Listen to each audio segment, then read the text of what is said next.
ನಮಸ್ಕಾರ ಸ್ನೇಹಿತರೆ ಹಾಗೂ ಪ್ರೀತಿಯ ವಿದ್ಯಾರ್ಥಿಗಳೇ. ದ್ವಿತೀಯ PUC ರಾಜ್ಯಶಾಸ್ತ್ರ ವಿಷಯಕ್ಕೆ ಸಂಬಂಧಪಟ್ಟಂತೆ ನಾವು ಹಿಂದಿನ ಒಂದು ವಿಡಿಯೋದಲ್ಲಿ 2025 ಮಾರ್ಚ್ನಲ್ಲಿ ಬಂದಂಥ ವಾರ್ಷಿಕ ಪರೀಕ್ಷೆ 1 ಹಾಗೆ ಪರೀಕ್ಷೆ 2ರ ಒಂದು ಪ್ರಶ್ನೆ ಪತ್ರಿಕೆಗಳನ್ನು ನಾನು ನಿಮ್ಮ ಜೊತೆಯಲ್ಲಿ ಹಂಚಿಕೊಂಡಿದ್ದೆ. ಅದರ ಬಗ್ಗೆ ಸಂಪೂರ್ಣವಂತ ಒಂದು ವಿವರಗಳನ್ನು ನೀಡಿದೆ. ಈ ಒಂದು ವಿಡಿಯೋದಲ್ಲಿ ಈಗ 2025 ಮತ್ತು 26ನೇ ಸಾಲಿಗೆ ಬರುವಂತಹ ಒಂದು ವಾರ್ಷಿಕ ಪರೀಕ್ಷೆ ಏನಿದೆ, ಈ ಒಂದು ವಾರ್ಷಿಕ ಪರೀಕ್ಷೆಗೆ ಸಂಬಂಧಪಟ್ಟಂತೆ ಒಂದು ನೀಲನಕ್ಷೆಯನ್ನು ಶಾಲಾ ಶಿಕ್ಷಣ ಇಲಾಖೆ ಏನಿದೆ ಇದು ಬಿಡುಗಡೆ ಮಾಡಿದೆ. ನೋಡಿ, ಇದು ಪದವಿ ಪೂರ್ವ ಇಲಾಖೆ ಶಿಕ್ಷಣ ಇಲಾಖೆಯಲ್ಲಿ ಏನು ದ್ವಿತೀಯ PUCನ ಓದ್ತಿರುವಂಥ ರಾಜ್ಯಶಾಸ್ತ್ರ ವಿದ್ಯಾರ್ಥಿಗಳಿರ್ತಾರೆ, ಆ ಒಂದು ವಿದ್ಯಾರ್ಥಿಗಳಿಗೆ ಸಂಬಂಧಪಟ್ಟಂತೆ ಇರುವಂಥ ಒಂದು ನೀಲನಕ್ಷೆ. ನೋಡಿ, ಈ ಒಂದು ನೀಲನಕ್ಷೆಗೆ ಸಂಬಂಧಪಟ್ಟಂತೆ ಈ ಒಂದು ವಿಡಿಯೋದಲ್ಲಿ ನಾವು ಸಂಪೂರ್ಣವಾದ ಮಾಹಿತಿಯನ್ನು ತಿಳ್ಕೊಳ್ಳೋಣ. ಸಾಮಾನ್ಯವಾಗಿ ಈ ವರ್ಷದಲ್ಲಿ ಸಂಪೂರ್ಣವಾದಂಥ ಒಂದು ಪ್ರಶ್ನೆ ಪತ್ರಿಕೆ ಇದೆ, ಅದು ಈ ನೀಲನಕ್ಷೆಗೆ ಅನುಗುಣವಾಗಿಯೇ ಇರುತ್ತೆ ಎಂಬುದು ಇಲಾಖೆಯ ಒಂದು ಸ್ಪಷ್ಟ ನಿರ್ಧಾರವನ್ನು ತೆಗೆದುಕೊಂಡಿದೆ.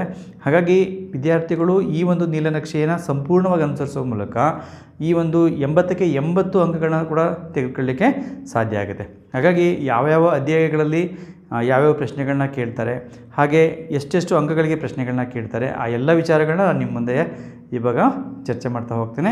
ಈಗ ನಾವು ದ್ವಿತೀಯ PUCಯ ಒಂದು ಏನು ರಾಜ್ಯಶಾಸ್ತ್ರ ವಿಷಯ ಇದೆ, ಇದರ ವಿಷಯ ಸಂಕೇತ 29 ಇರುತ್ತೆ.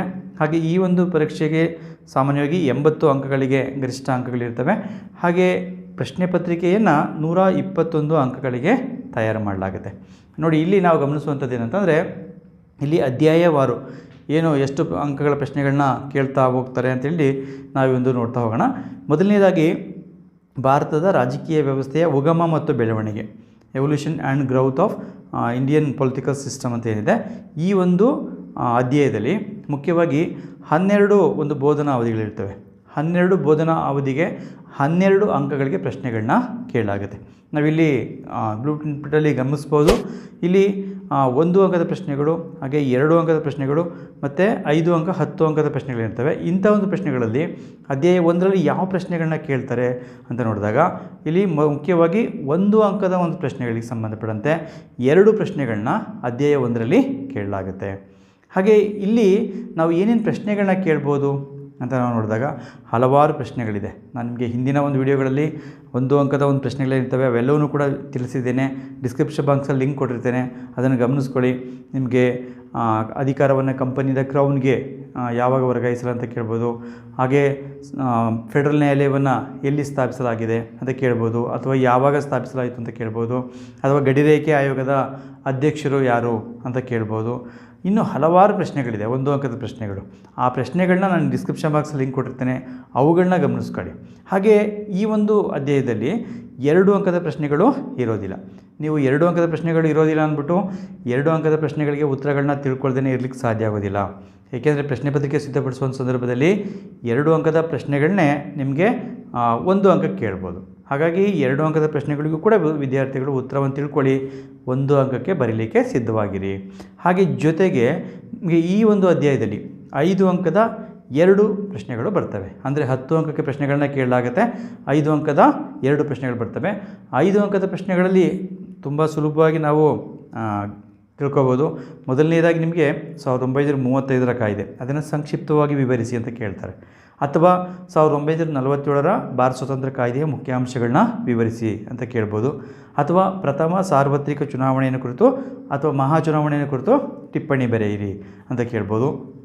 ಅಥವಾ ಮಧ್ಯಂತರ ಸರ್ಕಾರದ ಒಂದು ಕುರಿತು ಟಿಪ್ಪಣಿ ಬರೆಯಿರಿ ಅಂತ ಪ್ರಶ್ನೆ ಕೇಳ್ಬೋದು. ಹಾಗೆ ಏನು ರಾಜ್ಯಗಳ ಪುನರಚನೆಗೆ ಸಂಬಂಧಿಸಿದಂತೆ ಭಾಷೆಯು ಒಂದು ಆಧಾರವಾಗಿರಬೇಕು, ಏಕೆ ಅಂತ ಪ್ರಶ್ನೆ ಕೇಳ್ಬೋದು. ಅಥವಾ ಪಟೇಲ್ ಸ್ಕೀಮ್ ಎಂದರೇನು ಅದನ್ನು ವಿವರಿಸಿ ಅಂತ ಪ್ರಶ್ನೆ ಕೇಳ್ಬೋದು. ಹಾಗೆ ಜೊತೆಗೆ ಈ ಒಂದು ಏನು ದೇಶೀಯ ಸಂಸ್ಥಾನಗಳ ಏಕೀಕರಣಕ್ಕೆ ಸಂಬಂಧಪಟ್ಟಂತೆ ಏನು ಜುನಾಗಢ, ಹೈದರಾಬಾದ್ ಮತ್ತು ಜಮ್ಮು ಕಾಶ್ಮೀರದ ವಿಲೀನವನ್ನು ಕುರಿತು ಟಿಪ್ಪಣಿ ಬರೆಯಿರಿ ಅಂತ ಪ್ರಶ್ನೆ ಕೇಳ್ಬೋದು. ಅಥವಾ ಈ ಒಂದು ರಾಜ್ಯಗಳ ಏನು ಪುನರ್ರಚನೆ ಆಗುತ್ತೆ ಅದಕ್ಕೆ ಸಂಬಂಧಪಟ್ಟಂತೆ ಕೂಡ ಪ್ರಶ್ನೆ ಕೇಳ್ಬೋದು. ಅಥವಾ ನಿಮಗೆ ರಾಜ್ಯಗಳು ಮತ್ತು ಕೇಂದ್ರಾಡಳಿತ ಪ್ರದೇಶಗಳನ್ನ ಪಟ್ಟಿ ಮಾಡಿ. ನೋಡಿ, ಈ ರೀತಿ 5 ಅಂಕದ ಪ್ರಶ್ನೆಗಳು ಇವು ಬಹುಮುಖ್ಯವಾದ ಪ್ರಶ್ನೆಗಳು. ಇವುಗಳನ್ನು ಅಧ್ಯಯನ ಮಾಡ್ಕೋಬೇಕಾಗುತ್ತೆ. 5 ಅಂಕಗಳಿಗೆ ಸಿದ್ಧವಾಗಿ 5 ಅಂಕಗಳಿಗೆ ಸಿದ್ಧವಾದರೆ ನೀವು ತುಂಬ ಸುಲಭವಾಗಿ 2 ಪ್ರಶ್ನೆಗಳಿಗೆ ಉತ್ತರವನ್ನು ಬರೀಬೋದು, 10 ಅಂಕಗಳನ್ನ ಪಡ್ಕೋಬೋದು. ಹಾಗೆ ನಾವು ಮುಂದಿನ ಒಂದು ಅಧ್ಯಾಯಕ್ಕೆ ಹೋದಾಗ 2ನೇ ಅಧ್ಯಾಯ ಚುನಾವಣೆಗಳು ಮತ್ತು ಭಾರತದಲ್ಲಿ ಪಕ್ಷ ಪದ್ಧತಿ. ನೋಡಿ, ಈ ಒಂದು ಅಧ್ಯಾಯದಲ್ಲಿ 14 ಬೋಧನಾವಧಿಗಳಿರ್ತವೆ. 14 ಬೋಧನಾವಧಿಗಳಲ್ಲಿ ಪ್ರಶ್ನೆಗಳನ್ನು ಇಲ್ಲಿ 14 ಅಂಕಗಳಿಗೆ ಕೇಳಲಾಗುತ್ತೆ. ಇಲ್ಲಿ ಈ ಒಂದು ಅಧ್ಯಾಯದಲ್ಲಿ ಯಾವ್ಯಾವ ಪ್ರಶ್ನೆಗಳು ಯಾವ ರೀತಿ ಬರ್ತವೆ ಅಂತ ನೋಡುವ ಸಂದರ್ಭದಲ್ಲಿ ಇಲ್ಲಿ ಮುಖ್ಯವಾಗಿ ನೀವು ಗಮನಿಸ್ಕೋಬೋದು, 1 ಅಂಕದ 2 ಪ್ರಶ್ನೆಗಳು ಬರ್ತವೆ. ಅಂದರೆ 2 ಅಂಕಕ್ಕೆ ಈ ಒಂದು 1 ಅಂಕದ ಪ್ರಶ್ನೆಗಳನ್ನ ಕೇಳಲಾಗುತ್ತೆ. ಯಾವ ರೀತಿ ಬರ್ಬೋದು, ನಿಮಗೆ ಚುನಾವಣೆ ಪದದ ಮೂಲ ಪದ ಯಾವುದು ಅಂತ ಕೇಳ್ಬೋದು, ಅಥವಾ ಪಕ್ಷಾಂತರ ನಿಷೇಧ ಕಾಯ್ದೆ ಯಾವಾಗ ಜಾರಿಗೆ ಬಂತು ಅಂತ ಕೇಳ್ಬೋದು, ಅಥವಾ ಪ್ರತ್ಯಕ್ಷ ಚುನಾವಣೆಗೆ ಒಂದು ಉದಾಹರಣೆ ಕೊಡಿ ಅಂತ ಕೇಳ್ಬೋದು, ಪರೋಕ್ಷ ಚುನಾವಣೆಗೆ ಉದಾಹರಣೆ ಅಂತ ಕೇಳ್ಬೋದು. ಇತರೆ ಒಂದು ಪ್ರಶ್ನೆಗಳನ್ನ ಕೇಳ್ತಾರೆ. ಅಥವಾ ವಿಸ್ತರಿಸಿ ಬರೆಯುವಂಥ ಒಂದು ಪದಗಳನ್ನ ಇಲ್ಲಿ EVM ಅಥವಾ ನೋಟ ಅಥವಾ ಏನು ನಾವು ಎಪಿಕ್ ಅಂತ ಹೇಳ್ತೇವೆ, ಅವುಗಳನ್ನ ವಿಸ್ತರಿಸಿ ಬರೆಯೋಕ್ಕೆ ಕೇಳ್ಬೋದು. ಈ ರೀತಿ ಪ್ರಶ್ನೆಗಳನ್ನ ನಾನು ಹೆಚ್ಚಿನ ಪ್ರಶ್ನೆಗಳನ್ನ ಡಿಸ್ಕ್ರಿಪ್ಷನ್ ಬಾಕ್ಸಲ್ಲಿ ಲಿಂಕ್ ಕೊಟ್ಟಿರ್ತೀನಿ, ಅವುಗಳನ್ನ ಗಮನಿಸ್ಕೊಳ್ಳಿ. ಈ ಅಧ್ಯಾಯದಲ್ಲೂ ಕೂಡ ನಿಮಗೆ 2 1 ಅಂಕದ ಪ್ರಶ್ನೆಗಳು ಬರ್ತವೆ. ಹಾಗೆ ಈ ಒಂದು ಅಧ್ಯಾಯದಿಂದ 2 ಅಂಕದ 1 ಪ್ರಶ್ನೆ ಬರುತ್ತೆ. ನೋಡಿ, 2 ಅಂಕದ ಪ್ರಶ್ನೆ ಕೂಡ ಈ ಒಂದು ಅಧ್ಯಾಯದಲ್ಲಿ ಬರೋದರಿಂದ ನಿಮಗೆ ಪ್ರತ್ಯಕ್ಷ ಚುನಾವಣೆ ಎಂದರೇನು ಉದಾಹರಣೆ ಕೊಡಿ, ಅಥವಾ ಪರೋಕ್ಷ ಚುನಾವಣೆ ಎಂದರೇನು ಉದಾಹರಣೆ ಕೊಡಿ, ಅಥವಾ ನಿಮಗೆ ಆ ಒಂದು ಏನು ನಾವು ವಿದ್ಯುನ್ಮಾನ ಮತಯಂತ್ರದ 2 ಉಪಯೋಗಗಳನ್ನ ಬರೆಯಿರಿ ಅಂತ ಕೇಳ್ಬೋದು. ಹಾಗೆ ಏನು ಮತದಾರರ ಗುರುತಿನ ಚೀಟಿಯ ಉಪಯೋಗಗಳನ್ನ ಬರೆಯಿರಿ, ಅಥವಾ ಚುನಾವಣೆ ಸಂದರ್ಭದಲ್ಲಿ ಘೋಷಣೆ ಮಾಡಬೇಕಂತ 2 ಕಡ್ಡಾಯ ಘೋಷಣೆಗಳನ್ನ ಬರೆಯಿರಿ. ಈ ರೀತಿ ಪ್ರಶ್ನೆಗಳು ಬರುವಂಥ ಸಾಧ್ಯತೆಗಳಿರ್ತವೆ. ಹೆಚ್ಚಿನ ಪ್ರಶ್ನೆಗಳನ್ನ ಡಿಸ್ಕ್ರಿಪ್ಷನ್ ಬಾಕ್ಸಲ್ಲಿ ಕೊಟ್ಟಿರ್ತೇನೆ, ಆ ವಿಡಿಯೋಗಳನ್ನ ನೀವು ಗಮನಿಸ್ಕೊಳ್ಳಿ. ಹಾಗೆ ಈ ಒಂದು ಅಧ್ಯಾಯದಲ್ಲಿ ಬಹಳ ಮುಖ್ಯವಾಗಿ ತಿಳ್ಕೋಬೇಕು, 10 ಅಂಕದ 1 ಪ್ರಶ್ನೆ ಬರುತ್ತೆ ಅಧ್ಯಾಯ 2ರಿಂದ. ಹಾಗಾಗಿ ಈ ಒಂದು 10 ಅಂಕದ ಪ್ರಶ್ನೆಯನ್ನು ನೀವು ಬರೆದ್ರೆ 10 ಅಂಕಗಳನ್ನ ಸುಲಭವಾಗಿ ಗಳಿಸ್ಬೋದು ಈ ಒಂದು ಅಧ್ಯಾಯದಲ್ಲಿ. ನೋಡಿ, ಇಲ್ಲಿ 10 ಅಂಕಕ್ಕೆ ಬರುವಂಥ ಪ್ರಶ್ನೆಗಳು ಯಾವ್ಯಾವುದು ಅಂತ ತಿಳ್ಕೋಬೇಕು. 10 ಅಂಕಕ್ಕೆ ಬರುವಂಥ ಒಂದು ಪ್ರಶ್ನೆಗಳು ಅಂತಂದರೆ ನಿಮಗೆ ಇಲ್ಲಿ ಸಾಮಾನ್ಯವಾಗಿ ಹೆಚ್ಚಾಗಿ ಕೇಳುವಂಥದ್ದು ಭಾರತದ ಪಕ್ಷ ಪದ್ಧತಿಯ ಸ್ವರೂಪವನ್ನು ವಿವರಿಸಿ ಅಂತ ಹೆಚ್ಚಾಗಿ ಪ್ರಶ್ನೆ ಕೇಳ್ತಾರೆ. ಆ ಒಂದು ಪ್ರಶ್ನೆಯನ್ನು ಚೆನ್ನಾಗಿ ಓದ್ಕೊಳ್ಳಿ. ಅದಕ್ಕೆ ನೀವು ಬರೀಬೇಕಾದ್ರೂ ಕೂಡ ಅಷ್ಟೇ ಒಂದು ಪೀಠಿಕೆಯನ್ನು ಬರೀರಿ. ಹಾಗೆ 12 ಅಂಶಗಳಿದೆ, 12 ಅಂಶಗಳನ್ನು ಕೂಡ ನೀವು ಬರೆದು ಸಂಕ್ಷಿಪ್ತವಾದ ಒಂದು ವಿವರಣೆಯನ್ನು ಬರೀಬೇಕಾಗತ್ತೆ. ಹಾಗೆ ಕೊನೆಗೆ ಒಂದು ಉಪಸಂಹಾರವನ್ನು ಬರೀರಿ. ನೋಡಿ, ಈ ಒಂದು ಪ್ರಶ್ನೆ. ಹಾಗೆ ಇನ್ನೊಂದು, ರಾಜಕೀಯ ಪಕ್ಷಗಳ ಕಾರ್ಯಗಳನ್ನ ವಿವರಿಸಿ. ಈ ರಾಜಕೀಯ ಪಕ್ಷಗಳ ಕಾರ್ಯಗಳನ್ನ ವಿವರಿಸಬೇಕಾಗತ್ತೆ. 10 ಅಂಕಕ್ಕೆ 10 ಪಾಯಿಂಟ್ಸ್ಗಳಿದೆ. ಒಂದು ಪೀಠಿಕೆ ಬರೀರಿ, ರಾಜಕೀಯ ಪಕ್ಷಗಳು ಎಂದರೇನು, ಅವುಗಳ ಒಂದು ಬಗ್ಗೆ ಒಂದು ಪೀಠಿಕೆ ಬರೆದು ಹಾಗೆ 10 ಅಂಶಗಳನ್ನ ವಿವರಿಸಿ ಒಂದು ಉಪಸಂಹಾರವನ್ನು ಬರೀರಿ. ಈ ರೀತಿ ಬರೆದಾಗ ನಿಮಗೆ ತುಂಬ ಸುಲಭವಾಗಿ 10 ಅಂಕಗಳನ್ನ ತಗೋಬೋದು ನಿಮಗೆ ಈ ಒಂದು ಪ್ರಶ್ನೆಯಲ್ಲಿ.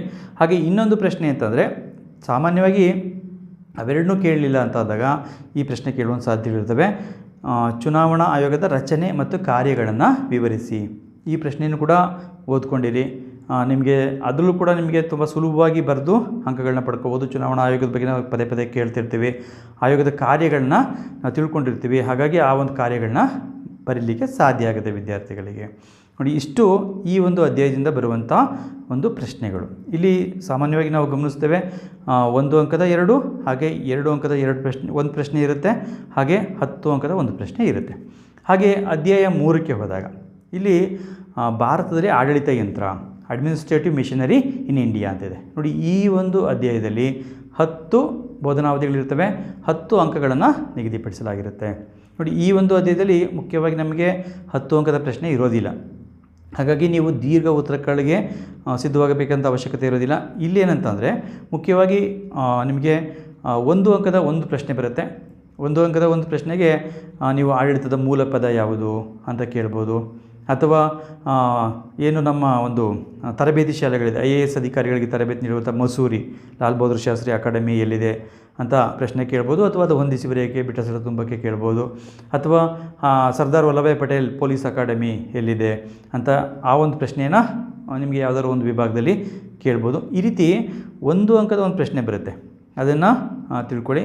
ಅಥವಾ ಕೇಂದ್ರ ಲೋಕಸೇವಾ ಆಯೋಗದ ಅಧ್ಯಕ್ಷನ ಯಾರು ನೇಮಿಸ್ತಾರೆ, ರಾಜ್ಯ ಲೋಕಸೇವಾ ಆಯೋಗದ ಅಧ್ಯಕ್ಷನ ಯಾರು ನೇಮಿಸ್ತಾರೆ, ಅಥವಾ CAT ವಿಸ್ತರಿಸಿ, KAT ವಿಸ್ತರಿಸಿ, UPSC ವಿಸ್ತರಿಸಿ, KPSC ವಿಸ್ತರಿಸಿ, ಈ ಪ್ರಶ್ನೆಗಳನ್ನ ಮುಖ್ಯವಾಗಿ ತಿಳ್ಕೊಳ್ಳಿ. ಅಥವಾ ನಿಮಗೆ ಜಿಲ್ಲಾಧಿಕಾರಿ ಬಗ್ಗೆ ಪ್ರಶ್ನೆ ಕೇಳ್ಬೋದು, ಜಿಲ್ಲಾಡಳಿತದ ಮುಖ್ಯಸ್ಥರು ಯಾರು, ಈ ರೀತಿ ಪ್ರಶ್ನೆಗಳನ್ನ ಅಲ್ಲಿ ಕೇಳುವಂಥ ಸಾಧ್ಯತೆಗಳಿರ್ತವೆ. ಹೆಚ್ಚಿನ ಪ್ರಶ್ನೆಗಳನ್ನ ನಾನು ಡಿಸ್ಕ್ರಿಪ್ಷನ್ ಬಾಕ್ಸಲ್ಲಿ ನಿಮಗೆ ಲಿಂಕ್ ಕೊಟ್ಟಿರ್ತೀನಿ. 1 ಅಂಕದ ಒಂದು ವಿಡಿಯೋಗಳ ಒಂದು ವಿಡಿಯೋ ಇದೆ, ಅದನ್ನು ಸಂಪೂರ್ಣವಾಗಿ ನೀವು ಗಮನಿಸ್ಕೊಂಡ್ರೆ ಈ ಎಲ್ಲ ಪ್ರಶ್ನೆಗಳಿಗೆ ನಿಮಗೆ ಉತ್ತರ ಸಿಗುತ್ತೆ. ಅದನ್ನು ನೋಡ್ಕೊಳ್ಳಿ. ನೋಡಿ, ಹಾಗೆಯೇ ಈ ಒಂದು ಅಧ್ಯಾಯದಲ್ಲಿ, ಅಂದರೆ ಅಧ್ಯಾಯ 3 ಇದರಲ್ಲಿ 2 ಅಂಕದ ಪ್ರಶ್ನೆಗಳು ನಿಮಗೆ 2 ಪ್ರಶ್ನೆಗಳು ಇರ್ತವೆ. ಅಂದರೆ ಇಲ್ಲಿ 4 ಅಂಕಗಳಿಗೆ ಪ್ರಶ್ನೆಗಳನ್ನ ಕೇಳಲಾಗಿರುತ್ತೆ.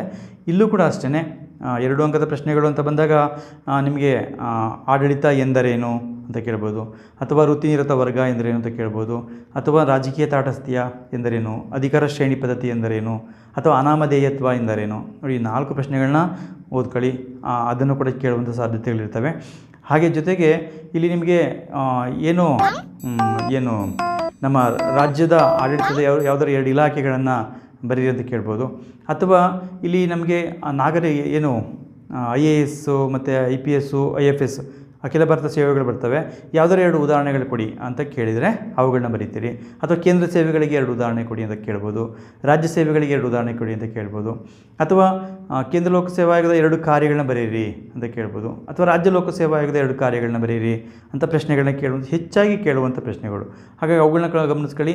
2 ಅಂಕದ ಪ್ರಶ್ನೆಗಳಿಗೂ ಸಂಬಂಧಪಟ್ಟಂತೆ ಡಿಸ್ಕ್ರಿಪ್ಷನ್ ಬಾಕ್ಸಲ್ಲಿ ಲಿಂಕ್ ಕೊಟ್ಟಿರ್ತೇನೆ, ಅದನ್ನು ಗಮನಿಸ್ಕೊಳ್ಳಿ. ಅದನ್ನು ಗಮನಿಸ್ಕೊಂಡ್ರೆ 2 ಅಂಕಕ್ಕೆ ಕೇಳುವಂಥ ಎಲ್ಲ ಪ್ರಶ್ನೆಗಳು ನಿಮಗೆ ಬಹುತೇಕ ಅಲ್ಲಿ ಸಿಗ್ತವೆ. ಹಾಗೆ ಈ ಒಂದು ಅಧ್ಯಾಯ ಇದೆ, ಇಲ್ಲಿ ನಿಮಗೆ 5 ಅಂಕದ ಒಂದು ಪ್ರಶ್ನೆ ಬರುತ್ತೆ. 5 ಅಂಕದ ಒಂದು ಪ್ರಶ್ನೆ ಬರುತ್ತೆ.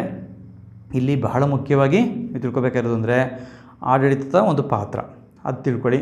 ಹಾಗೆ ನಾಗರಿಕ ಸೇವಾ ವರ್ಗದ ಲಕ್ಷಣಗಳು, ಇದು ಹಲವಾರು ಬಾರಿ ಈ ಪ್ರಶ್ನೆನ ಕೇಳ್ತಾರೆ. ನಿಮಗೆ ಮೊದಲು ಹೇಳಿದೆ ಆಡಳಿತದ ಪಾತ್ರ, ಆ ಪ್ರಶ್ನೆಗಿಂತ ಹೆಚ್ಚಾಗಿ ನಾಗರಿಕ ಸೇವಾ ವರ್ಗದ ಲಕ್ಷಣಗಳನ್ನು ವಿವರಿಸಿ ಅಂತ ಪ್ರಶ್ನೆ ಬರುತ್ತೆ. ಅಥವಾ ಮುಖ್ಯ ಕಾರ್ಯದರ್ಶಿಯವರ ಕರ್ತವ್ಯಗಳನ್ನು ವಿವರಿಸಿ ಅಥವಾ ಕಾರ್ಯಗಳನ್ನು ವಿವರಿಸಿ ಅಂತ ಪ್ರಶ್ನೆಗಳನ್ನ ಕೇಳ್ಬೋದು. ಅಥವಾ ಜಿಲ್ಲಾಧಿಕಾರಿಯ 5 ಒಂದು ಕಾರ್ಯಗಳನ್ನು ವಿವರಿಸಿ ಅಥವಾ ಜಿಲ್ಲಾಧಿಕಾರಿ ಕಾರ್ಯಗಳನ್ನ ವಿವರಿಸಿ ಅಂತ ಪ್ರಶ್ನೆ ಕೇಳ್ಬೋದು. ಇವು ಬಹಳ ಮುಖ್ಯವಾದ ಪ್ರಶ್ನೆಗಳು. ಹಾಗಾಗಿ ಇವುಗಳನ್ನ ಹೆಚ್ಚಾಗಿ ಗಮನಿಸ್ಕೊಳ್ಳಿ. ನಿಮಗೆ ಒಂದೇ ಪ್ರಶ್ನೆ ಆದ್ದರಿಂದ ಇವನ್ನೇ ಜಾಸ್ತಿ ಕೇಳುವಂಥ ಸಾಧ್ಯತೆಗಳು ಇರ್ತವೆ. ಹಾಗೆ ನಾವು ಮುಂದಿನ ಒಂದು ಅಧ್ಯಾಯಕ್ಕೆ ಹೋದಂಥ ಸಂದರ್ಭದಲ್ಲಿ ಅಧ್ಯಾಯ 4 ಸಾಮಾಜಿಕ ಚಳುವಳಿಗಳು ಮತ್ತು ಅವುಗಳ ರಾಜಕೀಯ ಪರಿಣಾಮಗಳು. ನೋಡಿ, ಈ ಒಂದು ಅಧ್ಯಾಯದಲ್ಲಿ ಮುಖ್ಯವಾಗಿ 12 ಬೋಧನಾವಧಿಗಳಿರ್ತವೆ, 12 ಅಂಕಗಳಿಗೆ ಪ್ರಶ್ನೆಗಳನ್ನ ಕೇಳಲಾಗುತ್ತೆ. ಈ ಒಂದು ಅಧ್ಯಾಯದಲ್ಲೂ ಕೂಡ 10 ಅಂಕದ ಪ್ರಶ್ನೆಗಳು ಇರೋದಿಲ್ಲ. ಹಾಗಾಗಿ ಇಲ್ಲಿ ನಿಮಗೆ ಬಹಳ ಮುಖ್ಯವಾಗಿ ಒಂದು ತಿಳ್ಕೋಬೇಕು ಏನಂತಂದರೆ, ಈ ಒಂದು ಅಧ್ಯಾಯದಲ್ಲಿ 1 ಅಂಕದ 5 ಪ್ರಶ್ನೆಗಳನ್ನ ಕೇಳಲಾಗುತ್ತೆ. ಹಾಗಾಗಿ 1 ಅಂಕದ ಪ್ರಶ್ನೆಗಳಿಗೆ ಹೆಚ್ಚು ಒತ್ತು ಕೊಡಿ. ಅಂದರೆ ಒಂದೊಂದು ಅಂಶಗಳನ್ನ ನೀವು ತಿಳ್ಕೊಂಡ್ರೆ ಸಾಕು. ಅಥವಾ ಒಂದು ವಾಕ್ಯದಲ್ಲಿ ಬರೆಯುವಂಥ ಉತ್ತರಗಳೇನಿರ್ತವೆ ಅವುಗಳನ್ನ ಹೆಚ್ಚಾಗಿ ಈ ಒಂದು ನೀವು ತಿಳ್ಕೊಬೇಕಾಗತ್ತೆ. 5 ಅಂಕಗಳಿಗೆ ತುಂಬ ಸುಲಭವಾಗಿ 5 ಪದಗಳನ್ನು ಬರೆಯುವ ಮೂಲಕ ಅಥವಾ 5 ಸೆಂಟೆನ್ಸ್ಗಳನ್ನ ಬರೆಯುವ ಮೂಲಕ ನೀವು 5 ಅಂಕಗಳನ್ನ ತುಂಬ ಸುಲಭವಾಗಿ ಗಳಿಸ್ಬೋದು. ಹಾಗಾಗಿ 1 ಅಂಕದ ಒಂದು ಪ್ರಶ್ನೆಗಳನ್ನ ತಿಳ್ಕೊಳ್ಳಿ. ಇಲ್ಲಿ ಪ್ರತಿ ವಿಭಾಗದಲ್ಲೂ ಕೂಡ ನಿಮಗೆ MCQ ಇರ್ಬೋದು, ಬಿಟ್ಟಸ್ಥಳ ತುಂಬುವಂಥ ಪ್ರಶ್ನೆಗಳು ಅಥವಾ ಹೊಂದಿಸಿ ಬರೆಯುವಂಥ ಪ್ರಶ್ನೆಗಳು, 1 ಅಂಕದ ಪ್ರಶ್ನೆಗಳಲ್ಲಿ ಪ್ರತಿ ವಿಭಾಗದಲ್ಲೂ ಕೂಡ ಒಂದೊಂದು ಪ್ರಶ್ನೆ ಇರುತ್ತೆ. ಯಾವುದಾದ್ರು ಒಂದು ವಿಭಾಗದಲ್ಲಿ 2 ಪ್ರಶ್ನೆಗಳು ಇರ್ತವೆ. ಹಾಗಾಗಿ 5 ಪ್ರಶ್ನೆಗಳಿಗೆ ನೀವು ಸಿದ್ಧ ಆಗಬೇಕಾಗತ್ತೆ. ಹಾಗೆ ಇದೇ ಒಂದು ಅಧ್ಯಾಯದಲ್ಲಿ ನಿಮಗೆ 2 ಅಂಕದ ಒಂದು ಪ್ರಶ್ನೆ ಕೂಡ ಬರುತ್ತೆ. 2 ಅಂಕದ ಒಂದು ಪ್ರಶ್ನೆ ಬಂದಾಗ ನಿಮಗೆ ಈ ಒಂದು ಅಧ್ಯಾಯದಲ್ಲಿ ಹಲವಾರು 2 ಅಂಕದ ಪ್ರಶ್ನೆಗಳಿದೆ. ಹಲವಾರು ಬಾರಿ ಕೇಳುವಂಥ ಪ್ರಶ್ನೆಗಳನ್ನ ನಾನು ಪಟ್ಟಿ ಮಾಡಿ ನಿಮಗೆ ಕೊಟ್ಟಿರ್ತೇನೆ. ಅವುಗಳನ್ನ ಡಿಸ್ಕ್ರಿಪ್ಷನ್ ಬಾಕ್ಸಲ್ಲಿ ನೀವು ಆ ಲಿಂಕ್ ಓಪನ್ ಮಾಡಿದ್ರೆ ನಿಮಗೆ ಗೊತ್ತಾಗುತ್ತೆ. ಅಥವಾ 2 ಅಂಕದ ಬಹುಮುಖ್ಯ ಪ್ರಶ್ನೆಗಳು, very important 2 marks question answer ಅಂತ ಹೇಳಿ ಹೊಡೆದ್ರೆ ನಿಮಗೆ ಅದು ಸಿಗುತ್ತೆ. ಆ ಕ್ವಶನ್ನ ವೀಕ್ಷಿಸ್ಕೊಂಡ್ರೆ ನಿಮಗೆ 2 ಅಂಕದ ಪ್ರಶ್ನೆಗಳೆಲ್ಲವೂ ಕೂಡ ಈ ಒಂದು ಅಧ್ಯಾಯದಿಂದ ಬರುವಂಥ ಪ್ರಶ್ನೆಗಳು ನಿಮಗೆ ಸಿಗ್ತವೆ. ಹಾಗೆ ಈ ಒಂದು ಅಧ್ಯಾಯದಿಂದ 5 ಅಂಕದ ಪ್ರಶ್ನೆ ಬರುತ್ತೆ. ನೋಡಿ, ಇಲ್ಲಿ ಒಟ್ಟು 7 ಚಳುವಳಿಗಳಿದೆ.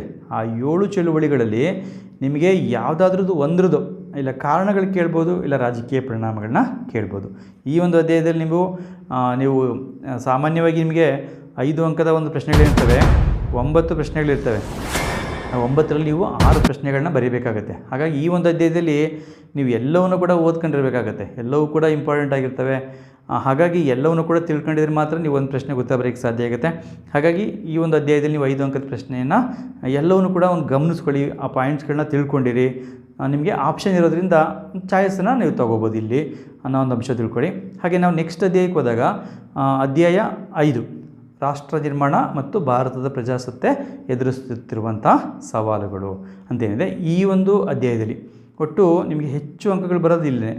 18 ಬೋಧನಾವಧಿಗಳಿರ್ತವೆ. 18 ಅಂಕಗಳಿಗೆ ಪ್ರಶ್ನೆಗಳನ್ನ ಕೇಳಲಾಗುತ್ತೆ. ನೋಡಿ, ಇಲ್ಲಿ ಬಹಳ ಮುಖ್ಯವಾಗಿ ಗಮನಿಸ್ಕೋಬೇಕು. ನಿಮಗೆ ಏನಂತಂದರೆ ಇಲ್ಲಿ ನಿಮಗೆ 10 ಅಂಕದ ಒಂದು ಪ್ರಶ್ನೆ ಬರುತ್ತೆ. 10 ಅಂಕದ ಒಂದು ಪ್ರಶ್ನೆ ಇಲ್ಲಿ ಬರುವಂಥದ್ದು ನಾವು ಕಾಣ್ತೇವೆ. ಹಾಗಾಗಿ ಈ ಒಂದು ಅಧ್ಯಯನ ಚೆನ್ನಾಗಿ ಓದ್ಕೊಳ್ಳಿ. ನಾನು ಯಾವ ಪ್ರಶ್ನೆಗಳು ಬರ್ತವೆ ಅಂತ ನಿಮಗೆ ಹೇಳ್ತಾ ಹೋಗ್ತೇನೆ. ನೋಡಿ, ಇಲ್ಲಿ ಮೊದಲನೇದಾಗಿ ನಾವು ನೋಡುವಂಥದ್ದು 1 ಅಂಕದ ಪ್ರಶ್ನೆಗಳು. ನಿಮಗೆ ಈ ಅಧ್ಯಾಯದಲ್ಲಿ 1 ಅಂಕದ ಒಂದು ಪ್ರಶ್ನೆ ಮಾತ್ರ ಬರುತ್ತೆ. ಇಲ್ಲಿ ನೀವು 1 ಅಂಕದ ಒಂದು ಪ್ರಶ್ನೆ ಬರೋದ್ರಿಂದ ನೀವು ಆ ಒಂದು ಪ್ರಶ್ನೆಯನ್ನು ಕೂಡ ಯಾವುದು ಕೊಡ್ತಾರೆ ಅಂತೇಳಿ ನೀವು ಹಲವಾರು ಮುಖ್ಯವಾದ ಪ್ರಶ್ನೆಗಳೇನಿರ್ತವೆ, ಹಿಂದಿನ ಪ್ರಶ್ನೆ ಪತ್ರಿಕೆಗಳಲ್ಲಿ ಇರುವಂಥ ಪ್ರಶ್ನೆಗಳೇನಿರ್ತವೆ ಅವುಗಳನ್ನು ಗಮನಿಸ್ಕೊಳ್ಳಿ. ಅವುಗಳಲ್ಲೇ ನಿಮಗೊಂದು ಪ್ರಶ್ನೆ ಕೊಡ್ತಾರೆ, 1 ಅಂಕದ ಪ್ರಶ್ನೆಯನ್ನು. ಹಾಗಾಗಿ ತುಂಬ ಇದು ಮಾಡಬೇಡಿ.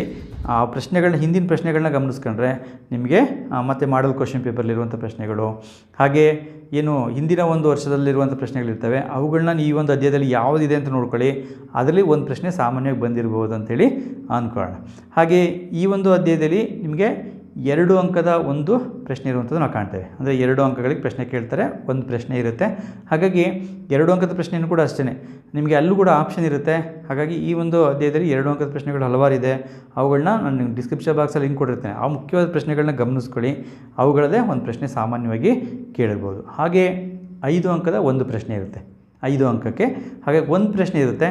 ಒಂದು ಪ್ರಶ್ನೆಯಲ್ಲಿ ಇಲ್ಲೂ ಕೂಡ ಅಷ್ಟೇ, ನಿಮಗೆ ಹಲವಾರು ಪ್ರಶ್ನೆಗಳಿದೆ. ರಾಷ್ಟ್ರ ನಿರ್ಮಾಣದ 5 ಅಗತ್ಯ ಅಂಶಗಳನ್ನು ವಿವರಿಸಿ ಅಂತ ಕೇಳ್ಬೋದು 5 ಅಂಕಕ್ಕೆ, ಅಥವಾ ರಾಷ್ಟ್ರ ನಿರ್ಮಾಣಕ್ಕಿರುವಂಥ ತೊಡಕುಗಳನ್ನು ವಿವರಿಸಿ ಅಂತ ಕೇಳ್ಬೋದು, ಅಥವಾ ರಾಷ್ಟ್ರ ನಿರ್ಮಾಣಕ್ಕಿರುವಂಥ ತೊಡಕುಗಳಿಗೆ ಪರಿಹಾರ ಉಪಾಯಗಳನ್ನ ವಿವರಿಸಿ ಅಂತ ಕೇಳ್ಬೋದು, ಅಥವಾ ಇಲ್ಲಿ ಏನು ಅಸಮಾನತೆ, ಹಾಗೆ ಅನಕ್ಷರತೆ, ಕೋಮುವಾದ, ಭಯೋತ್ಪಾದನೆ, ಭ್ರಷ್ಟಾಚಾರ ಅಂತ ಇದೆ. ಈ ಒಂದು ಅಂಶಗಳಲ್ಲಿ ಯಾವುದಾದ್ರೂ ಒಂದು ಅಂಶದ ಬಗ್ಗೆ ನಿಮಗೆ ಅದರ ಕಾರಣಗಳು ಅಥವಾ ಅದು ಹೇಗೆ ತೊಡಕಾಗಿದೆ, ಅದಕ್ಕೆ ಪರಿಹಾರ ಉಪಾಯಗಳು, ಈ ಅಂಶಗಳ ಬಗ್ಗೆ ಕೇಳುವಂಥ ಸಾಧ್ಯತೆಗಳಿರ್ತವೆ. ಹಾಗಾಗಿ ಒಂದು ಪ್ರಶ್ನೆ ಇದೆ, ಹಾಗಾಗಿ ಅದಕ್ಕೆ ಸಿದ್ಧವಾಗಿ. ಹಾಗೆ ಈ ಒಂದು ಅಧ್ಯಾಯದಲ್ಲಿ ನಿಮಗೆ 10 ಅಂಕದ ಒಂದು ಪ್ರಶ್ನೆ ಇರುತ್ತೆ. 10 ಅಂಕದ ಒಂದು ಪ್ರಶ್ನೆ ಇದೆ. ಬಹಳ ಮುಖ್ಯವಾಗಿ ಒಂದು 4 ಪ್ರಶ್ನೆಗಳನ್ನ ನೀವು ಬಹಳ ಮುಖ್ಯವಾಗಿ ತಿಳ್ಕೊಬೇಕಾಗತ್ತೆ. ಆ ಪ್ರಶ್ನೆಗಳು ತಿಳ್ಕೊಂಡಿರಿ. ಒಂದು ಏನಂತಂದರೆ, ರಾಷ್ಟ್ರ ನಿರ್ಮಾಣದ ವಿವಿಧ ಅಗತ್ಯಾಂಶಗಳನ್ನು ವಿವರಿಸಿ. ಈ ಪ್ರಶ್ನೆಯನ್ನು ತುಂಬ ಕೇಳುವಂಥ ಸಾಧ್ಯತೆಗಳಿರ್ತವೆ. ಹಾಗೆ ಅನಕ್ಷರತೆ ಎಂದರೇನು, ಅದಕ್ಕೆ ಕಾರಣಗಳು, ಅದು ಭಾರತದ ಪ್ರಜಾಪ್ರಭುತ್ವಕ್ಕೆ ಹೇಗೆ ತೊಡಕಾಗಿದೆ, ಹಾಗೆ ಅದಕ್ಕೆ ಪರಿಹಾರ ಉಪಾಯಗಳನ್ನ ತಿಳಿಸಿ. ಈ 3 ಅಂಶಗಳಲ್ಲಿ ಯಾವುದಾದ್ರು 2 ಅಂಶಗಳನ್ನ ಸೇರಿಸಿ ಪ್ರಶ್ನೆ ಕೇಳ್ತಾರೆ.